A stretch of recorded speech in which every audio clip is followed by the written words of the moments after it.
Okay, first of all, my creds. I've got about 1800,000 PoE, and I have defeated Cyrus, Eater of Worlds, and the Searing Exarch. I'm probably what Edward McCrae calls a mid-core gamer in his book Narrative Design for Writers, who was actually on the Path of Exile team and was responsible for the Lords of Lost quest in Act 2. As for myself, I just love the idea of underwater civilizations. I always have ever since I watched Stingray as a kid, which, while it has obviously aged compared to some things, still managed to slot itself in my nostalgia. It's the reason why I bought the last ebook, to be honest. And Path of Exile does have its own possibilities for underwater civilizations. I'm talking about the Map to Tsoatha quest, where in Act 10, Lily asks you to get a giant teardrop-shaped pearl that she'd stolen while her grandfather was dead, which the Templar had stolen off of her, and now it's set up in the reliquary. And this pearl is the Map to Tsoatha, an ancient underwater city that the Brine King ruled over. This is where I'm starting my fan league. In Act 10, you reach the boat, and there's a new NPC in the Oyath docks. Let's call him Safe. Safe's part of an underwater people who are being discriminated against by the true heirs, the mer people who once lived in Tsoatha. Ever since the Brine King's return and fall by you, Tsoatha has been in flux between three factions vying for control over it. These three factions include the previously mentioned true heirs, who are sea-flavored Templar with mostly cold and lightning attacks.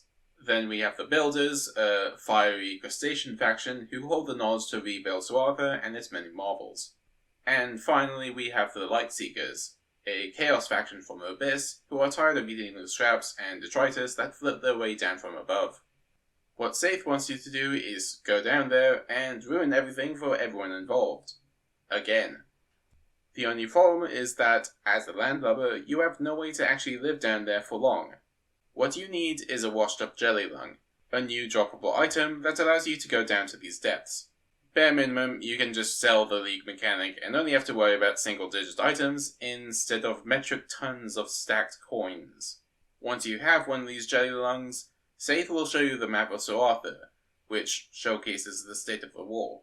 I was thinking that could be set up like a triangle, with smaller triangles denoting territories that are under each faction's control. All of the factions start in their own corner, with a fourth faction, Natural Forces, representing the animals that have wormed their way throughout Tsoatha. In the center of the map is the city of Tsoatha, a gigantic structure whose spokes prevent the three factions from directly engaging each other, until they enter Tsoatha itself. Inside Tsoatha, there are several treasure rooms that increase the power and rewards of the faction that controls them. At the very center of Tsoatha is the Throne Room, which holds numerous powerful artifacts which all factions are vying for. Especially the Ocean Crown, capable of conjuring and abating storms at will, and will instantly make anyone king of Tsoatha, until someone kills them for it. Problem is that the Throne Room is the lair of the Carcorex, the foremost boss of the expansion, which I'll be talking about in a bit. Every jelly lung lets you choose a message from Safe, who will give you opportunities to bring as much carnage to these equally evil factions as possible.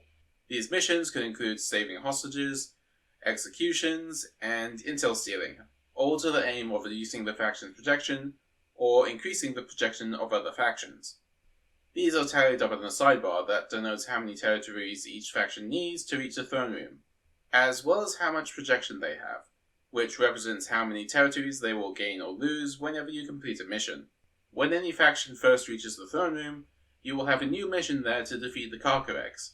You have 6 different options here, with 3 different possible scenarios of getting 1, 2, or 3 of the factions to the Throne Room on time. Each faction who has touched the door to the Throne Room will send a champion to fell the Carcorex, and they don't particularly appreciate a landlubber's involvement in this matter. You'll be facing a 2, 3, or 4-way pinnacle boss fight. Of course, since you're facing up to 4 different bosses, you'll be getting up to 4 different bosses worth of special items.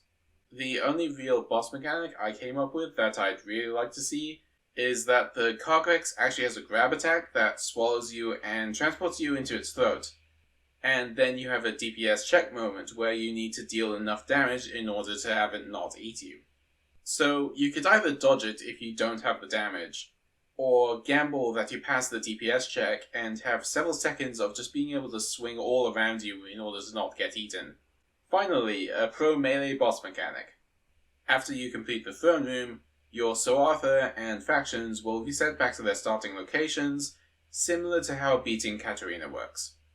After your first throne room fight, you will be able to itemize it like any other invitation. As for the missions themselves, I'm thinking they mostly look like normal maps, but underwater. Since you need to breathe air and your jelly lung can only hold so much, you'll need to occasionally stop off at bubble vents in order to replenish your air supply. Other than that, I'm pretty light on specifics here because I don't think I'm good enough to precisely tell people what kind of loot drops from which faction. While making this, I was mainly focused on the grander strategies that could take place here. Whether hardcore players would focus on having specific factions dominate Tsoatha in order to maximize loot, or have a mix of all three in order to sell the triple champion pinnacle boss fight. I also didn't want to go into depth on what kind of lore I'd write for this expansion, because I wanted this to be a quick little fan video. But if anyone wants that, then please comment down below if you'd like to see that sort of thing.